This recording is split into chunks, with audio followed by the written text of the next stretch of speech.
Let us never tolerate outrageous conspiracy theories concerning the attacks of September the 11th. Malicious lies that attempt to shift the blame away from the terrorists themselves, away from the guilty.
Chaos in China as the central part of the most populated country in the world is rocked by a 7.8 magnitude earthquake Monday afternoon. Chinese state media says over 100 people are dead and dozens are hurt.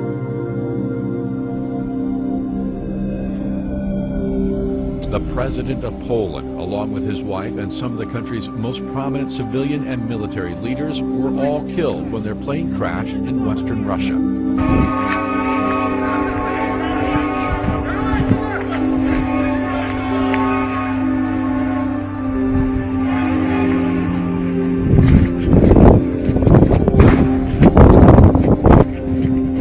Нихуя себе!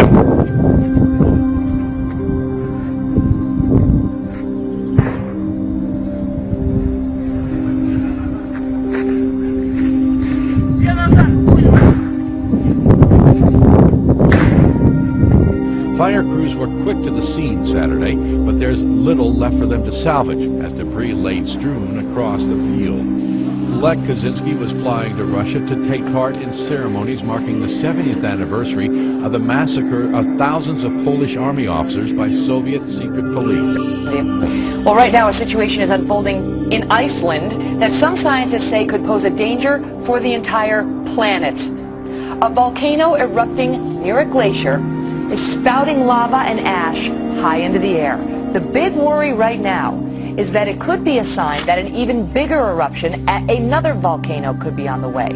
This happened more than 300 years ago, and when it did, researchers say it changed the weather pattern for the entire planet. You know, it's inconceivable. It's putting that much ash and rock in the air will cause, you know, substantial cooling, equivalent to like a nuclear winter kind of a thing on the Earth. And in fact, some people actually think that was a major contribution to the extinction of the dinosaurs. Is this, I mean, how seriously should we be watching this then in Iceland? If that thing does blow, because they're saying the last time it did, we had people die from gas poisoning in the British Isles, crop production fell in Western Europe, famine spread, fiery sunsets were seen. Then 1784, the winter was one of the longest and coldest on record in North America. New England, record stretch of below zero temperatures. I mean, on it went, John. Is this actually possible again?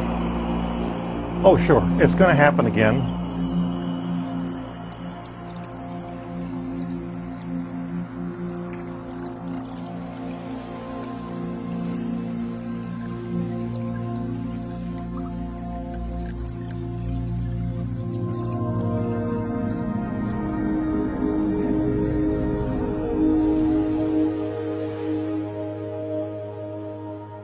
price of admission is $1 billion and a philanthropic heart. And that meets the pricey requirements recently held in a secret meeting, a private meeting in New York City. The Super Friends. In the great hall of the Justice League, there are assembled the world's 4 greatest heroes. Together with others at the meeting, including George Soros, Ted Turner, David Rockefeller, they're worth more than $125 billion. That much money, that much power around one table. It begs the question, what were they doing? What were they scheming? Total world domination? When the world's wealthiest individuals hold secret meetings, it's time to pay attention. In 1910, the 6 wealthiest men in the world met at Jekyll Island, Georgia. That meeting resulted in the creation, 3 years later, of the largest criminal enterprise ever devised, the Federal Reserve, so-called. The meeting, which took place in early May, was at the home of Sir Paul Nurse, a British Nobel Prize-winning biochemist and president of Rockefeller University. Microsoft's founder, Bill Gates, called the meeting.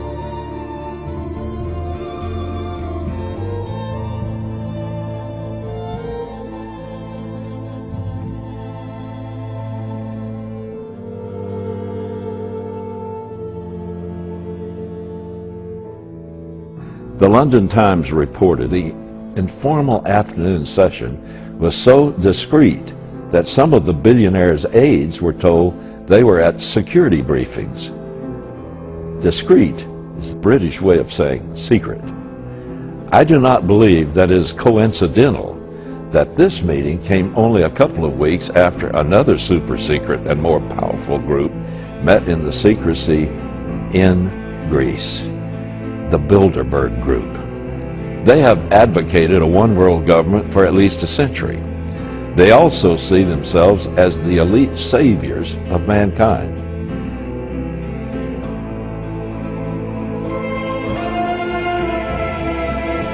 Taking their cue from Gates, the report said they agreed that population control was the #1 issue. Experts say the global population will top 7 billion in 2012. According to reports at the meeting, Bill Gates outlined a plan to cap the global population at 8.3 billion.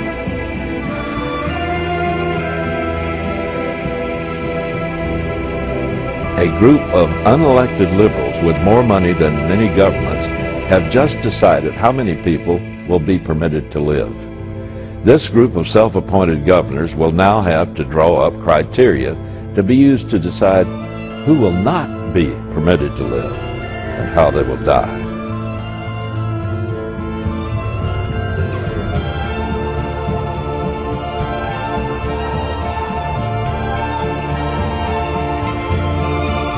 There's only one way to cap a population, by deciding who's permitted to live and who, for the good of all, must die.